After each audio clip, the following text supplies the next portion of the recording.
Hey, Mike Jackson here from Bessa Tetons in beautiful Jackson Hole, Wyoming. This is a relatively short video, and it's going to show you how to use the function keys that are built into Lightroom and speed up your workflow considerably. If you have Windows, it's already set up and your function keys are already going to work. If you have a Mac, I'm going to show you how to turn on the option to use the function keys, and basically works like a PC at that point. And then once you get used to using these function keys, save a whole bunch of time, you'll understand that some of the features in Lightroom don't have function keys, and I can show you using the Apple interface how to add shortcuts to your keyboard and speed it up even more. And for one example, the new masking features don't have some of the most important features don't have shortcuts. I don't understand why, but this will help you add those features back into Lightroom and speed it up even more. So sit back and I hope you enjoy it. We'll talk to you at the end. When you're using Lightroom on either a Mac or PC, they're pretty much the same, minor differences here and there. One of the initial differences on a PC is the ability to use the function keys. They're built into the top of your keyboard. They're 1 through 12 on most keyboards, and if you have expanded keyboards like we do on the Macintosh, it goes all the way up to F19. And let me give you an example of what we can do on Windows, and we're going to be able to adjust the function keys on a Mac. I'll show you how to do it. But first, I want to see what they do. If you're just using a mouse, you can always expand or contract the left and right panel by clicking on those little arrows on the side, and they open and close the panels. On the bottom, of course, you got the film strip, and you can go up and down using that. So the shortcut commands for the left panel is F7. The shortcut, and I turn it back on, you can toggle it. F7 and F8, they toggle on and off. And the film strip across the bottom is F6. So we're back to kind of the default look. You can also always, on either one right now, you can toggle the tab button and it takes off both panels, left and right. I mean, you can of course turn back one on. Let's say just turn on F7 or F8. So it works like that. But the F7, F8 comes in handy.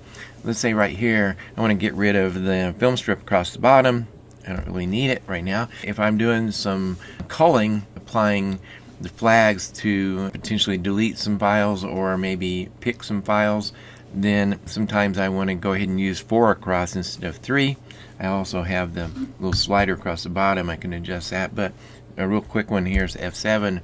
Now I can see 4 across. I'm going to hit F7 to bring back the panel on the left, and let me show you 2 other function keys already built into the software. One of them is the ability to turn off this panel across here. That's F5.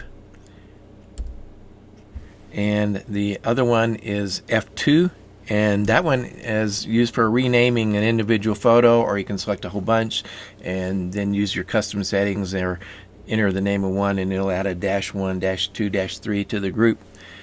And I use that once in a while. It's kind of a hidden shortcut command, but the other ones really aren't that hidden. I'll show you where that is.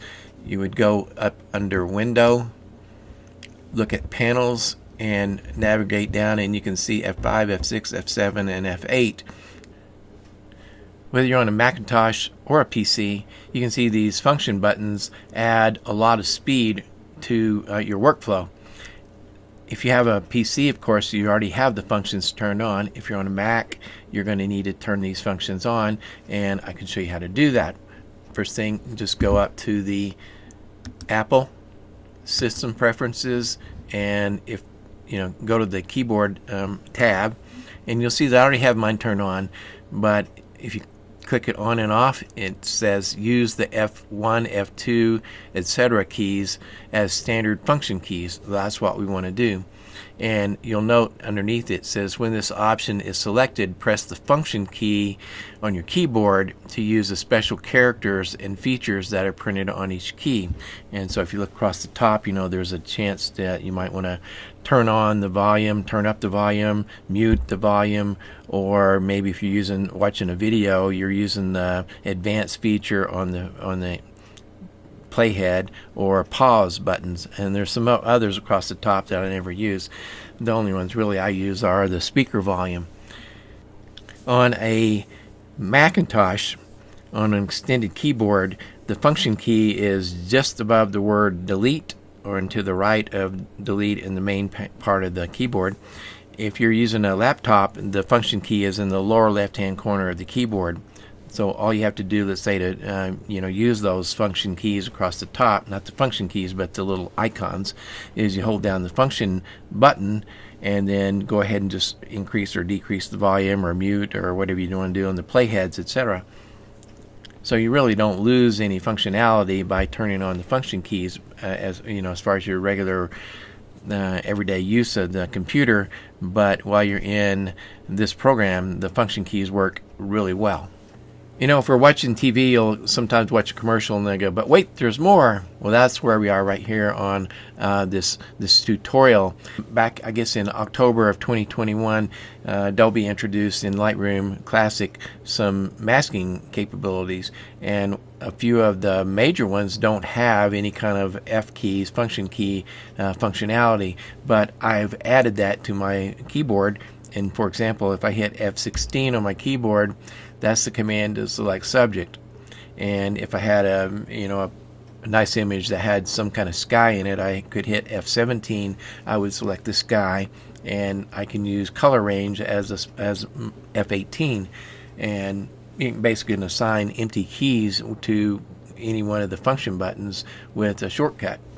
If you're kind of an advanced Photoshop user, you might have run into the option in Photoshop. They gave us the tools to be able to assign shortcut commands and change shortcut commands within Adobe Photoshop.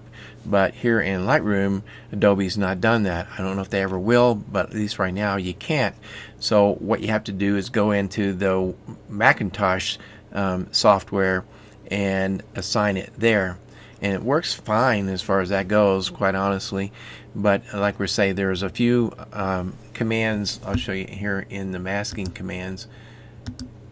If I create a new mask, you'll see that I don't have a shortcut command for select sky and select subject. I do have one for color range. It's Shift J. What I want to do then is assign a shortcut command, in this case a function key, to the select subject, select sky, and I'm going to change color range to F18. Now here's how you do that.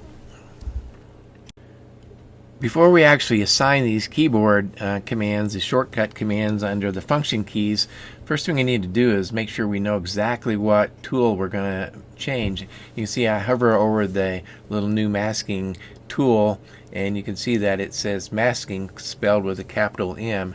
If I click on select subject here and look at this menu, you can see that select subject is 2 words with capital S's, select sky is 2 words with capital S's, and color range is again 2 words with capital letters at the beginning. I need to know, because I've got to enter these exactly correct. I'm already in the develop module, so that's where we're going to be working here, right?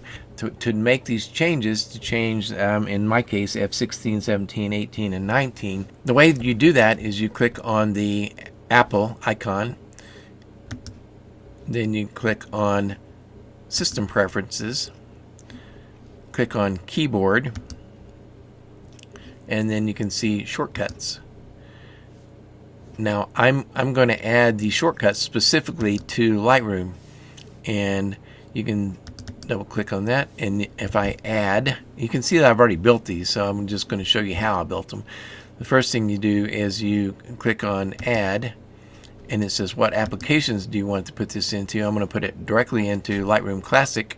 Click on that, and then all I have to do is put those, let's say masking, and I'm going to give that number 19. Menu title, I've got to spell it the same way. And then the shortcut command, and all I'd have to do is enter, in this case, F19, and it'll, I just hit F19 on the keyboard, and it applied those letters right to it. Now, I've already have those in there, so I won't hit add. I will do the very same thing. I would say, I'm going to add within Lightroom Classic again, and then I'll do select sky in this case, so I would type in, well, I'll do select subject, SELECT SUB, J-E-C-T. J-E-C-T. And it's got to be spelled correctly and the same way they have it in the program. And then I put the cursor right there, and I would assign this, in my case, F16. But now if you're on a laptop, you can just look for one of the empty, unused function keys, and you can do this very same thing. You just, I'm doing it on an extended keyboard, so I can put it in to some of them I know are in the upper right hand corner to get to them easy. And so, maybe in this case you might want to assign it to let's say F9 or 10, because neither of those are being used. So let's do F10. And then if I add it, it'll put it down in here.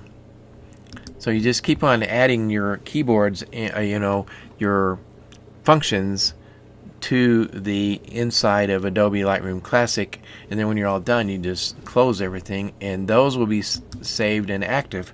So let me go back and find a photo. This is a fairly simple example.